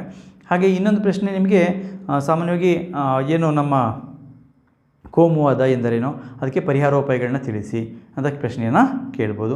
ಇವುಗಳು ಬಹಳ ಮುಖ್ಯವಾಗಿ ಕೇಳಿರುವಂಥ ಪ್ರಶ್ನೆಗಳು ಹಿಂದಿನ ಒಂದು ಪ್ರಶ್ನೆ ಪತ್ರಿಕೆಗಳಲ್ಲಿ. ಹಾಗಾಗಿ ಇವುಗಳನ್ನ ಗಮನಿಸ್ಕೊಳ್ಳಿ. ಅಥವಾ ಲಿಂಗಾಧಾರಿತ ಅಸಮಾನತೆ ಪ್ರಜಾಪ್ರಭುತ್ವಕ್ಕೆ ಒಂದು ತೊಡಕಾಗಿದೆ, ಅದಕ್ಕೆ ಪರಿಹಾರೋಪಾಯಗಳೇನು, ಅದಕ್ಕೆ ಕಾರಣಗಳೇನು, ಈ ಪ್ರಶ್ನೆಗಳನ್ನ ತಿಳ್ಕೊಬೇಕಾಗುತ್ತೆ. ಜಾಸ್ತಿ ಕೇಳುವಂಥದ್ದು ಯಾವುದು ಅಂತ ಅಂದಾಗ ಇಲ್ಲಿ ನಿಮಗೆ ಹೆಚ್ಚಾಗಿ ರಾಷ್ಟ್ರ ನಿರ್ಮಾಣದ ವಿವಿಧ ಅಗತ್ಯಾಂಶಗಳನ್ನ ವಿವರಿಸಿ ಅಂತ ಪ್ರಶ್ನೆಯನ್ನು ಕೇಳ್ಬೋದು. ಹಾಗೆ ನಾವು ಅಧ್ಯಾಯ 6ಕ್ಕೆ ಹೋದಾಗ ಭಾರತ ರಾಜಕೀಯದ ನೂತನ ಪ್ರವೃತ್ತಿಗಳು ಅಂತಿದೆ ನೋಡಿ. ಈ ಒಂದು ಅಧ್ಯಾಯದಲ್ಲಿ 11 ಬೋಧನಾ ಅವಧಿಗಳಿರ್ತವೆ. 11 ಅಂಕಗಳಿಗೆ ಪ್ರಶ್ನೆಗಳನ್ನ ಕೇಳಲಾಗುತ್ತೆ. ಇಲ್ಲಿ 1 ಅಂಕದ ಒಂದು ಪ್ರಶ್ನೆ ಬರುತ್ತೆ. 1 ಅಂಕದ ಒಂದು ಪ್ರಶ್ನೆ ಬರುತ್ತೆ. ನೀವು ಇಡೀ ಚಾಪ್ಟರ್ನ ಚೆನ್ನಾಗಿ ಓದ್ಕೊಂಡಿರಬೇಕು 1 ಅಂಕವನ್ನು ಪಡ್ಕೊಳ್ಳಿಕ್ಕೆ. ಏಕೆಂದರೆ ಇಲ್ಲಿ ಕೂಡ ನಿಮಗೆ ಬಹಳ ಮುಖ್ಯವಾದ ಪ್ರಶ್ನೆಗಳಿದೆ. ಕೆಲವು 1 ಅಂಕದ ಪ್ರಶ್ನೆಗಳನ್ನ ಬಹಳ ಮುಖ್ಯವಾಗಿ ಗಮನಿಸ್ಕೊಳ್ಳಿ. ನಿಮಗೆ ಕ್ವಶ್ಚನ್ ಬ್ಯಾಂಕ್ ಇದೆ. ಆ ಕ್ವಶ್ಚನ್ ಬ್ಯಾಂಕಲ್ಲಿರುವಂಥ ಒಂದು 1 ಅಂಕದ ಪ್ರಶ್ನೆಗಳನ್ನ ನೋಡ್ಕೊಳ್ಳಿ. ಹಾಗೆ ಪುಸ್ತಕದಲ್ಲಿ ನಿಮಗೆ ಯಾವ್ಯಾವ ಅಂಶಗಳು ಮುಖ್ಯ ಅಂತ ನಾವು ಹೇಳಿರ್ತೀವೋ, ಹಾಗೆ ಹಿಂದಿನ ವರ್ಷಗಳು ಬಂದಿರುವಂಥ ಒಂದು ಪ್ರಶ್ನೆ ಪತ್ರಿಕೆಯಲ್ಲಿರುವಂಥ ಬಹು ಮುಖ್ಯವಾದ ಪ್ರಶ್ನೆಗಳಿರ್ತವೆ. ಅವುಗಳನ್ನು ಇಲ್ಲಿ ನಾವು ನೋಡ್ಕೋಬೇಕಾಗುತ್ತೆ. ಅವುಗಳು ನೋಡ್ಕೊಂಡ್ರೆ ನಿಮಗೆ ಆ ಒಂದು ಪ್ರಶ್ನೆಗಳಲ್ಲೇ ಸಾಮಾನ್ಯವಾಗಿ ಅವುಗಳದೇ ಒಂದನ್ನು ಪ್ರಶ್ನೆಯನ್ನು ಕೊಟ್ಟಿರುವಂಥ ಸಾಧ್ಯತೆಗಳು ಜಾಸ್ತಿ ಇರ್ತವೆ. ಹಾಗೆ ಈ ಒಂದು ಅಧ್ಯಾಯದಲ್ಲಿ 5 ಅಂಕದ 2 ಪ್ರಶ್ನೆಗಳಿರ್ತವೆ. ಅಂದರೆ 10 ಅಂಕಗಳಿಗೆ ಕೇಳ್ತಾರೆ, 5 ಅಂಕದ 2 ಪ್ರಶ್ನೆಗಳನ್ನ ಇಲ್ಲಿ ಕೇಳಲಾಗುತ್ತೆ.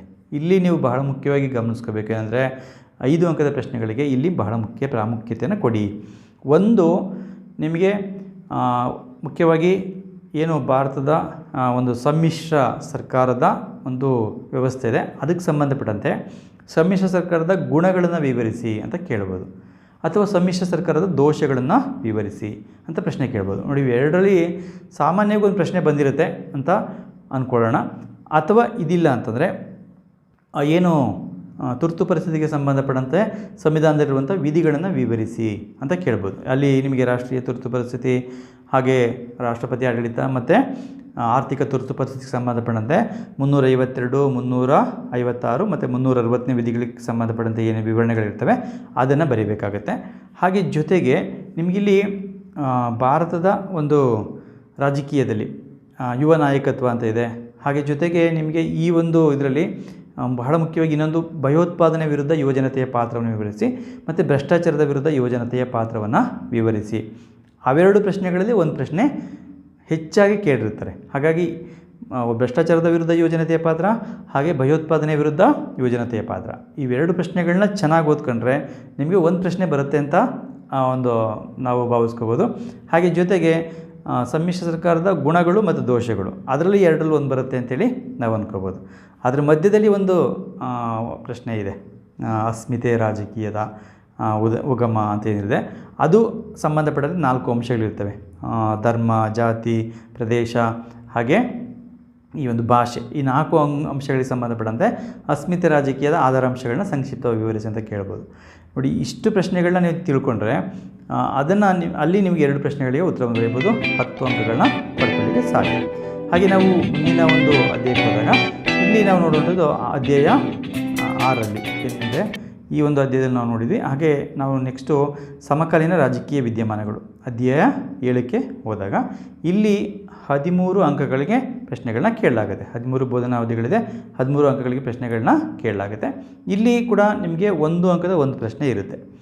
ಇಲ್ಲಿ ಸಾಮಾನ್ಯವಾಗಿ ಈ ಒಂದು ಅಧ್ಯಾಯದಲ್ಲಿ ಒಂದೇ ಒಂದು ಪ್ರಶ್ನೆಯನ್ನು ಕೇಳೋದ್ರಿಂದ ನಿಮಗೆ ಲಿಬಿಯಾದ ಒಂದು ನಿರಂಕುಶಾಧಿಕಾರಿಯನ್ನು ಹೆಸರಿಸಿ, ಅಥವಾ ನಿರಂಕುಶಾಧಿಕಾರಿ ಅದ್ರ ಬಗ್ಗೆ ಕೇಳ್ಬೋದು, ಅಥವಾ ಸಿರಿಯಾದ ಒಂದು ಜನಾಂಗೀಯ ಗುಂಪು ಅದ್ರ ಬಗ್ಗೆ ಕೇಳ್ಬೋದು, ಅಥವಾ ನಿಮಗೆ ಏನು ನಾವು ಉದಾರೀಕರಣ, ಖಾಸಗೀಕರಣ ಮತ್ತು ಜಾಗತೀಕರಣ ಇದೆ, ಈ ಒಂದು ಅಂಶಗಳಲ್ಲಿ ಯಾವುದಾದ್ರದ್ದು ಒಂದು ಅಂಶವನ್ನು ಕೇಳ್ಬೋದು ನಿಮಗೆ. ಹಾಗಾಗಿ ಆ ಒಂದು ಪ್ರಶ್ನೆಯನ್ನು ತಿಳ್ಕೊಬೇಕಾಗುತ್ತೆ. ಸ್ವಲ್ಪ ಈ ಒಂದು ಇದರಲ್ಲಿ ಮುಖ್ಯವಾದ ಪ್ರಶ್ನೆಗಳಿರ್ತವೆ. ಪ್ರಶ್ನೆ ಪತ್ರಿಕೆ ಗಮನಿಸ್ಕೊಳ್ಳಿ, ಆ ಕ್ವಶನ್ ಬ್ಯಾಂಕನ್ನು ಗಮನಿಸ್ಕೊಳ್ಳಿ, ಹಿಂದಿನ ಪ್ರಶ್ನೆ ಪತ್ರಿಕೆಗಳು ಗಮನಿಸ್ಕೊಳ್ಳಿ, ಅದರಲ್ಲೇ ಹೆಚ್ಚು ಪ್ರಶ್ನೆಗಳು ಬಂದಿರ್ತವೆ. ಹಾಗಾಗಿ ಅದರಲ್ಲಿರುವಂಥ 1 ಅಂಕದ ಪ್ರಶ್ನೆಗಳನ್ನ ನೀವು ನೋಡ್ಕೊಳ್ಳಿ. ಹಾಗೆ 2 ಅಂಕದ ಒಂದು ಪ್ರಶ್ನೆ ಇರುತ್ತೆ. 2 ಅಂಕದ ಒಂದು ಪ್ರಶ್ನೆ ಅಂತ ಅಂದಾಗ ಅಲ್ಲೂ ಕೂಡ ಅಷ್ಟೇ ನೀವು ಹಿಂದಿನ ಒಂದು ಪ್ರಶ್ನೆ ಪತ್ರಿಕೆಗಳು ಗಮನಿಸ್ಕೊಳ್ಳಿ, ಹಾಗೆ ಕ್ವಶನ್ ಬ್ಯಾಂಕನ್ನು ಗಮನಿಸ್ಕೊಂಡ್ರೆ ಅಲ್ಲಿ ಕೆಲವು ಪ್ರಶ್ನೆಗಳನ್ನ ನೀವು ತಿಳ್ಕೊಬೇಕಾಗುತ್ತೆ. ಬಹುಮುಖ್ಯವಾದ ಪ್ರಶ್ನೆಗಳನ್ನ ನಾನು ಮುಂದಿನ ಒಂದು ವಿಡಿಯೋಗಳು ನಿಮಗೆ ತಿಳಿಸ್ತೇನೆ. ಹಾಗೆ ಇನ್ನೊಂದು ನೋಡುವಂಥದ್ದು, ಈ ಒಂದು ಅಧ್ಯಾಯದಲ್ಲಿ 10 ಅಂಕದ ಒಂದು ಪ್ರಶ್ನೆ ಬರುತ್ತೆ. 10 ಅಂಕದ ಒಂದು ಪ್ರಶ್ನೆ ಇಲ್ಲಿ ಬರುತ್ತೆ. ನೀವು ಈ ಅಧ್ಯಾಯದಿಂದಲೇ ಆಯ್ಕೆ ಮಾಡಿಕೊಂಡು ನೀವು 10 ಅಂಕದ ಪ್ರಶ್ನೆಗಳಿಗೆ ಸಿದ್ಧವಾಗ್ಬೋದು. ಏಕೆಂದರೆ ಈ ಒಂದು ಅಧ್ಯಾಯದಲ್ಲಿ ನಿಮಗೆ ಉದಾರೀಕರಣ, ಖಾಸಗೀಕರಣ ಮತ್ತು ಜಾಗತೀಕರಣ, ಈ 3 ಅಂಶಗಳಲ್ಲಿ ಒಂದು ಅಂಶದ ಬಗ್ಗೆ ಪ್ರಶ್ನೆಯನ್ನು ಗ್ಯಾರಂಟಿ ಕೇಳಿರ್ತಾರೆ.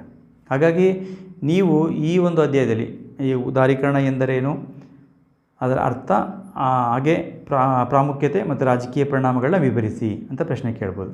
ಅಥವಾ ಖಾಸಗೀಕರಣದ ಅರ್ಥ, ಪ್ರಾಮುಖ್ಯತೆ ಮತ್ತು ರಾಜಕೀಯ ಪರಿಣಾಮಗಳು ವಿವರಿಸಿ, ಹಾಗೆ ಜಾಗತೀಕರಣದ ಅರ್ಥ, ಪ್ರಾಮುಖ್ಯತೆ ಮತ್ತು ರಾಜಕೀಯ ಪರಿಣಾಮಗಳನ್ನ ವಿವರಿಸಿ. ಈ 3 ಪ್ರಶ್ನೆಗಳಲ್ಲಿ ಒಂದು ಪ್ರಶ್ನೆ ನಿಮಗೆ ಖಚಿತವಾಗಿ ಬರುತ್ತೆ ನೋಡಿ. ಹಾಗೆ ಅದಕ್ಕೆ ಹೇಳಿದೆ ನಾನು ನಿಮಗೆ, ಅಧ್ಯಾಯ 2ರಲ್ಲಿ 3 ಪ್ರಶ್ನೆಗಳನ್ನ ನಾನು ಹೇಳಿದ್ದೀನಿ. ಆ 3ರಲ್ಲಿ ಒಂದು ಗ್ಯಾರಂಟಿ ಬಂದಿರುತ್ತೆ ಅಂತ ಅಂದ್ಕೊಳ್ಳೋಣ, 99%. ಹಾಗೆ ಈ ಒಂದು ಅಧ್ಯಾಯದಲ್ಲಿ ಒಂದು ಪ್ರಶ್ನೆ ಬರುತ್ತೆ, ಈಗ ಹೇಳಿದಂಥ 3 ಪ್ರಶ್ನೆಗಳು. ಹಾಗೆ ಈ 6 ಪ್ರಶ್ನೆಗಳಿಗೆ ಸಿದ್ಧವಾದರೆ 10 ಅಂಕದ 2 ಪ್ರಶ್ನೆಗಳು ಗ್ಯಾರಂಟಿ ನಿಮಗೆ ಬರ್ತವೆ ಅಂಥೇಳಿ ನಾವು ಒಂದು 95% ಹೋಪ್ ಇಟ್ಕೊಳ್ಳಿಕ್ಕೆ ಸಾಧ್ಯ ಇರುತ್ತೆ, ಆಯಿತಾ. ಹಾಗೆ ಜೊತೆಗೆ ನಾವು ಈ ಒಂದು ಅಧ್ಯಾಯದಲ್ಲಿ ಈ ರೀತಿ ಪ್ರಶ್ನೆಗಳು ಬರ್ತವೆ. ಒಟ್ಟು ನಾವಿಲ್ಲಿ 13 ಅಂಕಗಳ ಪ್ರಶ್ನೆಗಳಿಗೆ ನಾವು ಉತ್ತರ ಬರೀಬೇಕಾಗುತ್ತೆ. ಹಾಗೆ ಜೊತೆಗೆ ನಾವು ಮುಂದಿನ ಅಧ್ಯಾಯ 8ಕ್ಕೆ ಬಂದಾಗ ಅಂತಾರಾಷ್ಟ್ರೀಯ ಸಂಬಂಧಗಳು ಮತ್ತು ವ್ಯವಸ್ಥೆ ಅಂತ ಇದೆ. ನೋಡಿ, ಈ ಒಂದು ಅಧ್ಯಾಯದಲ್ಲಿ 15 ಬೋಧನಾವಧಿಗಳಿರ್ತವೆ. ಹಾಗೆ 15 ಅಂಕಗಳಿಗೆ ಪ್ರಶ್ನೆಗಳನ್ನ ಕೇಳಲಾಗುತ್ತೆ. ನೋಡಿ, ಈ ಒಂದು ಅಧ್ಯಾಯದಲ್ಲೂ ಕೂಡ ಅಷ್ಟೇ ಬಹಳ ಮುಖ್ಯವಾಗಿ ನೀವು ತಿಳ್ಕೋಬೇಕು. ಇಲ್ಲಿ ನೀವು 1 ಅಂಕದ ಪ್ರಶ್ನೆಗಳಿಗೆ ಹೆಚ್ಚು ಪ್ರಾಮುಖ್ಯತೆ ಕೊಡಬೇಕಾಗುತ್ತೆ. ಏಕೆಂದರೆ ಇಲ್ಲಿ 3 1 ಅಂಕದ ಪ್ರಶ್ನೆಗಳು ಇರ್ತವೆ. 3 1 ಅಂಕದ ಪ್ರಶ್ನೆಗಳಿರೋದ್ರಿಂದ ಈ ಒಂದು ಅಧ್ಯಾಯದಲ್ಲಿ ನಿಮಗೆ ಸಾಮಾನ್ಯವಾಗಿ ಅಂತಾರಾಷ್ಟ್ರೀಯ ಸಂಬಂಧಗಳ ಒಂದು ಪದವನ್ನು ಬಳಕೆ ಮಾಡಿದವರು ಯಾರು, ಜರ್ಮಿ ಅಂತ ತಿಳ್ಕೊಳ್ಳಿ. ಹಾಗೆ ವಿಶ್ವಸಂಸ್ಥೆಯ ಬಗ್ಗೆ ಸ್ವಲ್ಪ ಡೀಟೇಲಾಗಿ ಓದ್ಕೊಳ್ಳಿ. ಅಲ್ಲಿ ವಿಶ್ವಸಂಸ್ಥೆ ಯಾವಾಗ ರಚನೆ ಆಯಿತು, ಹಾಗೆ ವಿಶ್ವಸಂಸ್ಥೆಯ ಯಾವ್ದು ಒಂದು ಅಂಗದ ಬಗ್ಗೆ, ಯಾವುದಾದ್ರು ಅಂಗದ ಬಗ್ಗೆ ಪ್ರಶ್ನೆ ಕೇಳ್ಬೋದು. ಅಥವಾ ವಿಶ್ವಸಂಸ್ಥೆಯ ಒಟ್ಟು ಸದಸ್ಯರ ಸಂಖ್ಯೆ ಬಗ್ಗೆ ಪ್ರಶ್ನೆ ಕೇಳ್ಬೋದು. ಅಥವಾ ವಿಶ್ವಸಂಸ್ಥೆ ಅಂತಾರಾಷ್ಟ್ರೀಯ ನ್ಯಾಯಾಲಯದ ಕೇಂದ್ರ ಕಚೇರಿಯಲ್ಲಿದೆ ಅಂತ ಕೇಳ್ಬೋದು. ಅಥವಾ ವಿಶ್ವಸಂಸ್ಥೆಯ ಒಂದು ಪ್ರಧಾನ ಕಚೇರಿ, ಕೇಂದ್ರ ಕಚೇರಿಯಲ್ಲಿದೆ ಅಂತ ಕೇಳ್ಬೋದು. ಅಥವಾ ವಿಶ್ವಸಂಸ್ಥೆಯ ಈಗಿನ ಮಹಾ ಕಾರ್ಯದರ್ಶಿ ಯಾರು ಅಂತ ಪ್ರಶ್ನೆ ಕೇಳ್ಬೋದು.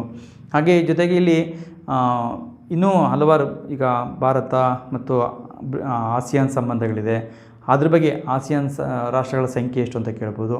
ಹಾಗೆ ಏನು ಸಾರ್ಕ್ ಸಂಘಟನೆ ಬಗ್ಗೆ ಇದೆ ಅದನ್ನು ವಿಸ್ತರಿಸಿ ಅಂತ ಕೇಳ್ಬೋದು, ಸಾರ್ಕನ್ನು ವಿಸ್ತರಿಸಿ ಅಂತ ಕೇಳ್ಬೋದು. ಹಾಗೆ ಸಾರ್ಕ್ನ ಸದಸ್ಯ ರಾಷ್ಟ್ರಗಳ ಸಂಖ್ಯೆ ಎಷ್ಟು ಅಂತ ಕೇಳ್ಬೋದು. ಹಾಗೆ ಸಾರ್ಕ್ನ ಸದಸ್ಯ ರಾಷ್ಟ್ರಗಳಲ್ಲಿ ಯಾವುದಾದ್ರು ಒಂದು ಕೊಟ್ಟು ನಿಮಗೆ ಆಪ್ಷನ್ಗಳು ಕೊಟ್ಟು ಗುರುತಿಸಿ ಅಂತ ಕೂಡ ಕೇಳಲಿಕ್ಕೆ ಸಾಧ್ಯ ಇರುತ್ತೆ. ಸಾರ್ಕ್ನ ಶಿಲ್ಪಿ ಯಾರು ಅಂತ ಕೇಳ್ತಾರೆ. ಹಾಗೆ ಬ್ರಿಕ್ಸ್ನ ರಾಷ್ಟ್ರಗಳನ್ನ ಬಗ್ಗೆ ಪ್ರಶ್ನೆಗಳು ಕೇಳುವಂಥ ಸಾಧ್ಯತೆಗಳಿರ್ತವೆ, ಅವುಗಳನ್ನ ಗಮನಿಸ್ಕೊಡಿ. ಹಾಗೆ 3 ಪ್ರಶ್ನೆಗಳಿಗೆ ಸಿದ್ಧ ಆಗಬೇಕಾಗತ್ತೆ. ಹಾಗೆಯೇ ನಾವು 2 ಅಂಕದ ಪ್ರಶ್ನೆಗಳು ನೋಡುವಂಥ ಸಂದರ್ಭದಲ್ಲಿ ಒಂದು ಪ್ರಶ್ನೆ ಇರುತ್ತೆ, 2 ಅಂಕದ ಒಂದು ಪ್ರಶ್ನೆ ಇರುತ್ತೆ. ಈ ಒಂದು ಇದರಲ್ಲಿ ನಿಮಗೆ 2 ಅಂಕದ ಹಲವಾರು ಪ್ರಶ್ನೆಗಳಿದೆ. ಬಹಳ ಮುಖ್ಯವಾಗಿ ಹಿಂದಿನ ಪ್ರಶ್ನೆ ಪತ್ರಿಕೆಗಳು ಕೇಳಿರುವಂಥದ್ದು. ಹಾಗೆ ಕ್ವಶನ್ ಬ್ಯಾಂಕನ್ನು ಗಮನಿಸ್ಕೊಳ್ಳಿ, ಅಲ್ಲಿರುವಂಥ ಪ್ರಶ್ನೆಗಳನ್ನು ನೀವು ಗಮನಿಸ್ಕೊಂಡ್ರೆ ಉತ್ತರವನ್ನು ಬರೀಬೋದು. ನಾನು ಹಿಂದೆ ಕೇಳಿರುವಂಥ ಪ್ರಶ್ನೆಗಳೇನಿರ್ತವೆ 2 ಅಂಕದ ಪ್ರಶ್ನೆಗಳು, ಅದನ್ನು ಒಂದೇ ವಿಡಿಯೋದಲ್ಲಿ ತಿಳಿಸಿದ್ದೀನಿ. Very important 2 marks question answer ಅಂತೇಳಿ, ಅದನ್ನು ನೀವು ಗಮನಿಸ್ಕೊಂಡ್ರೆ ಈ ಒಂದು ಅಧ್ಯಾಯದಲ್ಲಿ ಬರುವಂಥ ಬಹುಮುಖ್ಯವಾದ ಪ್ರಶ್ನೆಗಳು ಕೊಟ್ಟಿದ್ದೀನಿ, ಅವುಗಳಿಗೆ ನೀವು ಉತ್ತರವನ್ನು ಬರೀಲಿಕ್ಕೆ ಸಾಧ್ಯ ಆಗುತ್ತೆ. ಹಾಗೆ ಈ ಒಂದು ಅಧ್ಯಾಯದಲ್ಲಿ ಹಿಂದೆ ನಿಮಗೆ 10 ಅಂಕದ ಒಂದು ಪ್ರಶ್ನೆಯನ್ನು ಕೇಳ್ತಿದ್ರು, ಆದರೆ ಈಗ ಈ ವರ್ಷದ ಒಂದು ಬ್ಲೂ ಪ್ರಿಂಟ್ ಪ್ರಕಾರ ಈ ಅಧ್ಯಾಯದಲ್ಲಿ 10 ಅಂಕದ ಪ್ರಶ್ನೆ ಬರೋದಿಲ್ಲ. ಸೊ ನೀವು 10 ಅಂಕದ ಪ್ರಶ್ನೆಗೆ ಸಿದ್ಧವಾಗಬೇಕಾದ ಅವಶ್ಯಕತೆ ಇಲ್ಲ, ಆದರೆ 5 ಅಂಕದ 2 ಪ್ರಶ್ನೆಗಳು ಬರ್ತವೆ 10 ಮಾರ್ಕ್ಸ್ಗೆ. ಹಾಗಾಗಿ 5 ಅಂಕದ ಪ್ರಶ್ನೆಗಳಿಗೆ ಸಿದ್ಧವಾಗಿ. ನಿಮಗೆ 5 ಅಂಕದ ಪ್ರಶ್ನೆಗಳಲ್ಲಿ ಸಾಮಾನ್ಯವಾಗಿ ಅಂತಾರಾಷ್ಟ್ರೀಯ ಸಂಬಂಧಗಳ ಪ್ರಾಮುಖ್ಯತೆಯನ್ನು ವಿವರಿಸಿ ಅಂತ ಕೇಳ್ಬೋದು, ಅಥವಾ ವಿಶ್ವಸಂಸ್ಥೆಯ ಭದ್ರತಾ ಮಂಡಳಿಯ ಒಂದು ರಚನೆ ಮತ್ತು ಅದರ ಕಾರ್ಯಗಳನ್ನು ಕುರಿತು ಟಿಪ್ಪಣಿ ಬರೆಯಿರಿ ಅಂತ ಕೇಳ್ಬೋದು. ಇವುಗಳು ತುಂಬ ಸಲ ಕೇಳಿದ್ದಾರೆ.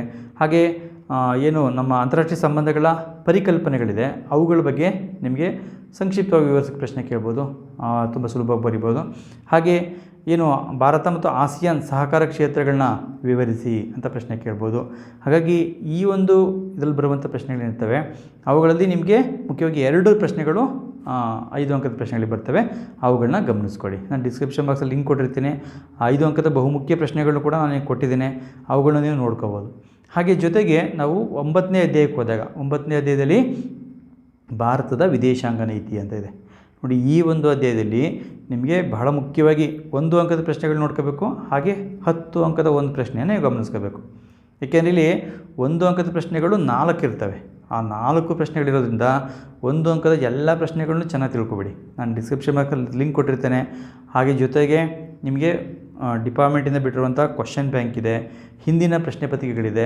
ಆ ಪ್ರಶ್ನೆ ಪತ್ರಿಕೆಗಳನ್ನ ಗಮನಿಸ್ಕೊಂಡು ಈ ಅಧ್ಯಾಯದಿಂದ ಬರುವಂಥ ಒಂದು ಪ್ರಶ್ನೆಗಳೇನಿರ್ತವೆ ಅವುಗಳು ತಿಳ್ಕೊಳ್ಳಿ. ಹಾಗೆ ಜೊತೆಗೆ 2 ಅಂಕದ ಪ್ರಶ್ನೆಗಳನ್ನ ಕೂಡ ಓದ್ಕೊಂಡು ಅದರಲ್ಲಿ ನಿಮಗೆ ಡಿವೈಡ್ ಮಾಡಿ 2 ಅಂಕದ ಪ್ರಶ್ನೆಗಳನ್ನ ಅರ್ಧ ಒಂದು ಪಾಯಿಂಟ್ ಸೇರಿಸಿ ಕೇಳುವಂಥ ಸಾಧ್ಯತೆಗಳಿರ್ತವೆ. ಹಾಗಾಗಿ 2 ಅಂಕದ ಪ್ರಶ್ನೆಗಳು ಕೂಡ ಬಹಳ ಮುಖ್ಯವಾಗಿ ನೀವು ತಿಳ್ಕೊಂಡಿದ್ರೆ ಅದನ್ನು ಕೂಡ 1 ಅಂಕಕ್ಕೆ ಪರಿವರ್ತಿಸಿ ಕೇಳುವಂಥ ಸಾಧ್ಯತೆಗಳಿರ್ತವೆ, ಅದನ್ನು ತಿಳ್ಕೊಂಡಿರಬೇಕಾಗತ್ತೆ.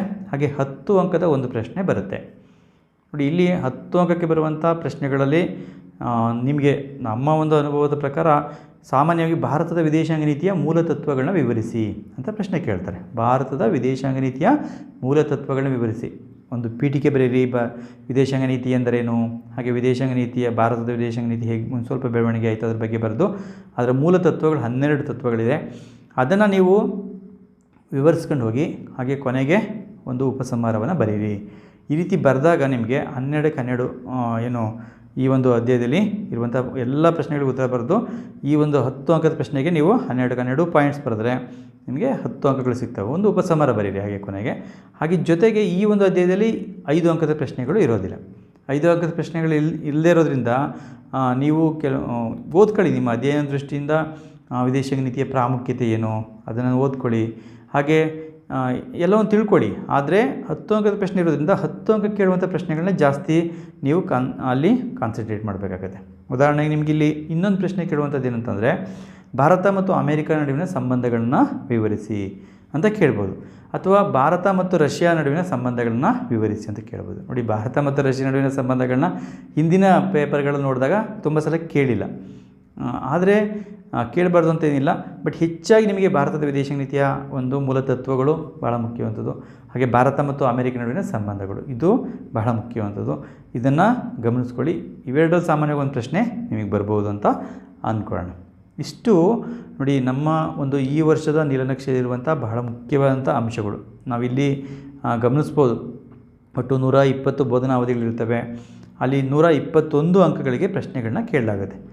ಅಲ್ಲಿ ಅಧ್ಯಾಯ 9 ಏನಿದೆ ಅದರಲ್ಲಿ 15 ಬೋಧನಾ ಅವಧಿಗಳಿದ್ರೂ ಕೂಡ 16 ಪ್ರಶ್ನೆಗಳನ್ನ 16 ಅಂಕಗಳಿಗೆ ಪ್ರಶ್ನೆಗಳನ್ನ ಕೇಳಲಾಗುತ್ತೆ. ಹೀಗಾಗಿ ನಾವು ಇಲ್ಲಿ ಮುಖ್ಯವಾಗಿ 121 ಅಂಕಗಳಿಗೆ ಪ್ರಶ್ನೆಗಳನ್ನ ಕೇಳಿರ್ತಾರೆ. ನೀವು ಬರೀಬೇಕಾಗಿರೋದು 80 ಅಂಕಗಳಿಗೆ ಮಾತ್ರ. ಹಾಗಾಗಿ ಅದನ್ನು ಕೂಡ ಗಮನ ಇಟ್ಕೊಳ್ಳಿ. ಎಷ್ಟೆಷ್ಟು ಪ್ರಶ್ನೆಗಳನ್ನ ಬರೀಬೇಕು ಅಂತ ಅಂದಾಗ ಇಲ್ಲಿ ನಾವು 1 ಅಂಕದ ಪ್ರಶ್ನೆಗಳು ಅಂದರೆ MCQ ಇರ್ಬೋದು ಅಥವಾ ಬಿಟ್ಟ ಸ್ಥಳ ತುಂಬುವಂಥ ಪ್ರಶ್ನೆಗಳು, ಹೊಂದಿಸಿ ಬರೆಯುವಂಥ ಪ್ರಶ್ನೆಗಳು 1 ಅಂಕದ ಪ್ರಶ್ನೆಗಳಿರ್ತವೆ. ಇವುಗಳಲ್ಲಿ ನಿಮಗೆ 1ರಿಂದ 16ರವರೆಗೆ ಪ್ರಶ್ನೆ ಇರ್ತವೆ. ಅದರಲ್ಲಿ 11ನೇ ಪ್ರಶ್ನೆಯಲ್ಲಿ 5 ಅಂಶಗಳನ್ನ ಸೇರಿಸಿ ಹೊಂದಿಸಿ ಬರೆಯಕ್ಕೆ ಕೇಳಿರ್ತಾರೆ. ಹಾಗಾಗಿ 20 ಅಂಕಗಳಿಗೆ ಪ್ರಶ್ನೆಗಳು ಬರ್ತವೆ. 20 ಅಂಕಗಳಿಗೂ ಕೂಡ ನಿಮಗೆ ಇಲ್ಲಿ ಚಾಯ್ಸ್ ಇರೋದಿಲ್ಲ, ಪೂರ್ತಿ ಎಲ್ಲವನ್ನು ಕೂಡ ಬರೀಬೇಕಾಗುತ್ತೆ. ಹಾಗೆ 2 ಅಂಕದ ಪ್ರಶ್ನೆಗಳೇನಿದೆ ಇಲ್ಲಿ ನಿಮಗೆ 16 ಅಂಕಗಳಿಗೆ ಪ್ರಶ್ನೆಗಳನ್ನ ಕೇಳಲಾಗಿರುತ್ತೆ. ಅಂದರೆ 8 ಪ್ರಶ್ನೆಗಳನ್ನ ಕೇಳಿರ್ತಾರೆ. ಆ 8 ಪ್ರಶ್ನೆಗಳಲ್ಲಿ ನೀವು ಯಾವುದಾದ್ರು 5 ಪ್ರಶ್ನೆಗಳಿಗೆ ಉತ್ತರವನ್ನು ಬರೆದರೆ ಸಾಕು. ಹಾಗೆ ನಾವು 5 ಅಂಕದ ಪ್ರಶ್ನೆಗಳಿರ್ತವೆ. ಇಲ್ಲಿ ನಿಮಗೆ 45 ಅಂಕಗಳಿಗೆ ಪ್ರಶ್ನೆಗಳು ಕೇಳಿರ್ತಾರೆ. 45 ಅಂಕಗಳು ಅಂದರೆ 9 ಪ್ರಶ್ನೆಗಳು ಕೇಳಿರ್ತಾರೆ. ನೀವು 6 ಪ್ರಶ್ನೆಗಳಿಗೆ ಮಾತ್ರ ಉತ್ತರ ಬರೆದರೆ ಸಾಕು. ಹಾಗೆ ನಾವು ನೋಡುವಂಥದ್ದು ಇನ್ನೊಂದು 10 ಅಂಕದ ಪ್ರಶ್ನೆಗಳು. 40 ಅಂಕಗಳಿಗೆ ಪ್ರಶ್ನೆಗಳನ್ನು ಕೇಳಿರ್ತಾರೆ. 40 ಅಂಕಗಳ ಪ್ರಶ್ನೆಗಳಲ್ಲಿ ನೀವು 20 ಅಂಕಗಳಿಗೆ ಮಾತ್ರ ಬರೀತೀರಿ. 2 ಪ್ರಶ್ನೆಗಳಿಗೆ ಮಾತ್ರ ಉತ್ತರವನ್ನು ಬರೀತೀರಿ. ನೋಡಿ ಇಲ್ಲಿ ನಿಮಗೆ ಏನಿದೆ ಅಲ್ಲಿ ಗಮನಿಸ್ಕೋಬೋದು ಬ್ಲೂ ಪ್ರಿಂಟಲ್ಲಿ. ಅಲ್ಲಿ ವೆಯ್ಟೇಜ್ ಏನಿರ್ತದೆ ಅದನ್ನು ಸಾಮಾನ್ಯವಾಗಿ ನಿಮಗೆ ಏನು ನಮ್ಮ ಬೋಧನಾ ಅವಧಿ ಇರುತ್ತೆ, ಆ ಬೋಧನಾ ಅವಧಿಯನ್ನು 121 ಅಂಕಗಳಿಂದ ನಾವು ಭಾಗಿಸಿದಾಗ ಅದು ಸಾಮಾನ್ಯವಾಗಿ ಸಮಥಿಂಗ್ ಬರುತ್ತೆ. ಅಲ್ಲಿ ನೀವು 1 ಅಂತ ಪರಿಗಣಿಸ್ಕೊಳ್ಳಲಾಗುತ್ತೆ. 1 ಅಂತ ಪರಿಗಣಿಸ್ಕೊಂಡು ಅದಕ್ಕೆ ಸಮಾನವಾಗಿಯೇ ಪ್ರಶ್ನೆಗಳನ್ನ ಕೇಳಲಾಗುತ್ತೆ, ವೆಯ್ಟೇಜನ್ನು ಕೊಡಲಾಗುತ್ತೆ. ಒಟ್ಟು 37 ಪ್ರಶ್ನೆಗಳಿರ್ತವೆ. ಆ 37 ಪ್ರಶ್ನೆಗಳಲ್ಲಿ ವಿದ್ಯಾರ್ಥಿಗಳು ಉತ್ತರಿಸಬೇಕಾಗಿರೋದು 29 ಪ್ರಶ್ನೆಗಳಿಗೆ ಮಾತ್ರ. ಹಾಗಾಗಿ ಅವುಗಳನ್ನ ಉತ್ತರಿಸಿ. ಹಾಗೆ ಇನ್ನೊಂದು ಬಹಳ ಮುಖ್ಯವಾಗಿ ಅಂಶ ತಿಳ್ಕೋಬೇಕು, ಇಲ್ಲಿ ದೃಷ್ಟಿ ವಿಕಲಚೇತನ ವಿದ್ಯಾರ್ಥಿಗಳಿಗೆ ಪ್ರಶ್ನೆಗಳಿದೆ. ನೋಡಿ, ದೃಷ್ಟಿ ವಿಕಲಚೇತನ ವಿದ್ಯಾರ್ಥಿಗಳಿಗೆ ಪ್ರಶ್ನೆಗಳು ಎಲ್ಲಿ ಬರ್ತವೆ ಅಂತಂದಾಗ ಇಲ್ಲಿ ಮುಖ್ಯವಾಗಿ ಏನು ನಮ್ಮ ರಾಷ್ಟ್ರ ನಿರ್ಮಾಣ ಮತ್ತು ಭಾರತ ಪ್ರಜಾಸತ್ತೆ ಎದುರಿಸ್ತಿರುವ ಸವಾಲುಗಳಿದೆ. ಆ ಒಂದು ಅಲ್ಲಿ ಕೂಡ 2 ಅಂಕದ ಒಂದು ಪ್ರಶ್ನೆ ಬರ್ಬೋದು. ಹಾಗೆ ಜೊತೆಗೆ ನಿಮಗೆ ಇಲ್ಲಿ ಒಂದು ಭಾರತದ ರಾಜಕೀಯದ ನೂತನ ಪ್ರವೃತ್ತಿಗಳಂತೇನಿದೆ, ಅಲ್ಲಿ ಒಂದು ಚಿತ್ರ ಸಮೇತ ಪ್ರಶ್ನೆ ಕೊಟ್ಟಿರ್ತಾರೆ. ಆ ಚಿತ್ರ ಸಮೇತ ಪ್ರಶ್ನೆ ಕೊಟ್ಟಾಗ ಅಲ್ಲಿ ನಿಮಗೆ ಒಂದು 5 ಅಂಕದ ಪ್ರಶ್ನೆ ದೃಷ್ಟಿ ವಿಕಲಚೇತನ ವಿದ್ಯಾರ್ಥಿಗಳಿಗೆ ಅದನ್ನು ಅದೇ ಪ್ರಶ್ನೆಯನ್ನು ನಿಮಗೆ ನೇರವಾದ ಪ್ರಶ್ನೆ ಬರೀಲಿಕ್ಕೆ ಕೊಟ್ಟಿರ್ತಾರೆ. ಹಾಗೆ ಅಂತಾರಾಷ್ಟ್ರೀಯ ಸಂಬಂಧಗಳು ಮತ್ತು ವ್ಯವಸ್ಥೆ ಏನಿದೆ, ಈ ಅಧ್ಯಾಯದಲ್ಲಿ ಕೂಡ ನಿಮಗೆ ಒಂದು ಚಿತ್ರ ಕೊಟ್ಟು ಪ್ರಶ್ನೆ ಕೇಳ್ತಾರೆ. ಅಂದರೆ ದೃಷ್ಟಿ ವಿಕಲಚೇತನ ವಿದ್ಯಾರ್ಥಿಗಳಿಗೆ ಏನು ಕೊಟ್ಟಿದ್ದಾರೆ ವಿದ್ಯಾರ್ಥಿಗಳು ಅರ್ಥ ಮಾಡ್ಕೋಬೋದು, ಸಾಮಾನ್ಯ ವಿದ್ಯಾರ್ಥಿಗಳು. ಈ ಒಂದು ಅಧ್ಯಾಯಗಳಲ್ಲಿ ನಿಮಗೆ ಪ್ರಶ್ನೆ ಚಿತ್ರಸಹಿತ ಪ್ರಶ್ನೆಗಳು ಬರುವಂಥ ಸಾಧ್ಯತೆಗಳು ಜಾಸ್ತಿ ಇರ್ತವೆ. ಹಾಗಾಗಿ ಅಲ್ಲಿ ಏನು 5ನೇ ಅಧ್ಯಾಯ ಮತ್ತು 6ನೇ ಅಧ್ಯಾಯ ಮತ್ತು 8ನೇ ಅಧ್ಯಾಯಗಳಲ್ಲಿ ಏನು ದೃಷ್ಟಿ ವಿಕಲಚೇತನ ವಿದ್ಯಾರ್ಥಿಗಳಿಗಿಂತ ಪ್ರತ್ಯೇಕ ಪ್ರಶ್ನೆಗಳಿದೆ. ಆ ಪ್ರಶ್ನೆಗಳನ್ನ ನೀವು ಚಿತ್ರ ಸಮೇತ ಪ್ರಶ್ನೆಗಳು ಬರ್ತವೆ ಅಂತ ಅಂದ್ಕೊಳ್ಳಿ. ಒಂದು ಚಿತ್ರ ಸಮೇತ ಪ್ರಶ್ನೆ ಇರುತ್ತೆ ಅಂತ ಅಂದ್ಕೊಳ್ಳಿ, ಅಥವಾ ಬೇರೆ ಚಾಪ್ಟರ್ ಕೂಡ ಬರ್ಬೋದು. ಹಾಗಾಗಿ ಇದರಲ್ಲೇ ಹೆಚ್ಚಾಗಿ ಬರ್ತವೆ ಅಂತ ನೀವು ಭಾವಿಸ್ಬೋದು ಬ್ಲೂ ಪ್ರಿಂಟಲ್ಲಿ ಕೊಟ್ಟಿರೋದ್ರಿಂದ. ಹೀಗಾಗಿ ಇಷ್ಟು ಅಂಶಗಳನ್ನ ನೀವು ಗಮನಿಸ್ಕೊಂಡ್ರೆ 80ಕ್ಕೆ 80 ಅಂಕಗಳನ್ನೂ ಕೂಡ ತಗೋಬೋದು. ಹಾಗೆ ಬ್ಲೂ ಪ್ರಿಂಟನ್ನು ತಿಳ್ಕೊಂಡ್ರೆ ಸಾಲದು, ಎಲ್ಲ ಅಧ್ಯಾಯಗಳಲ್ಲಿ ನಾನು ಹೇಳಿದಂಥ ಪ್ರಶ್ನೆಗಳೇನಿದೆ ಆ ಎಲ್ಲ ಪ್ರಶ್ನೆಗಳಿಗೆ ಸಿದ್ಧಾಗಿ, ಆ ಎಲ್ಲ ಪ್ರಶ್ನೆಗಳಿಗೆ ನೀವು ಉತ್ತರ ಸಮೇತ ಸಿದ್ಧಾಗಿ, ಆ ಎಲ್ಲ ಪ್ರಶ್ನೆಗಳಿಗೆ ಉತ್ತರ ಸಮೇತವಾಗಿ ನಾನು ಡಿಸ್ಕ್ರಿಪ್ಷನ್ ಬಾಕ್ಸಲ್ಲಿ ಲಿಂಕ್ಗಳನ್ನ ಕೊಟ್ಟಿದ್ದೇನೆ. ಆ ಒಂದೊಂದು ವಿಡಿಯೋಗಳು ನೋಡ್ಕೊಳ್ಳಿ. 1 ಅಂಕದ ಬಹುಮುಖ್ಯ ಪ್ರಶ್ನೆಗಳು, ವೆರಿ ಇಂಪಾರ್ಟೆಂಟ್ 1 ಮಾರ್ಕ್ಸ್ ಕ್ವಶನ್ ಅಂತೇಳಿ ಒಂದು ವಿಡಿಯೋ ಇದೆ. ಅದರಲ್ಲಿ ನಿಮ್ಗೆ ಆಲ್ಮೋಸ್ಟು ಒಂದು 18 ಪ್ರಶ್ನೆವರೆಗೆ ನಿಮ್ಗೆ 1 ಮಾರ್ಕ್ಸ್ ಪ್ರಶ್ನೆಗಳು ಸಿಕ್ಬಿಡ್ತವೆ. ಹಾಗೆ ವೆರಿ ಇಂಪಾರ್ಟೆಂಟ್ 2 ಮಾರ್ಕ್ಸ್ ಒಂದು ವಿಡಿಯೋ ಇದೆ. ಅದನ್ನು ನೀವು ಗಮನಿಸ್ಕೊಂಡ್ರೆ 2 ಅಂಕದ ಪ್ರಶ್ನೆಗಳು ನಿಮಗೆ ಬಹುತೇಕ ಪ್ರಶ್ನೆಗಳು ಅಲ್ಲಿ ಸಿಗ್ತವೆ.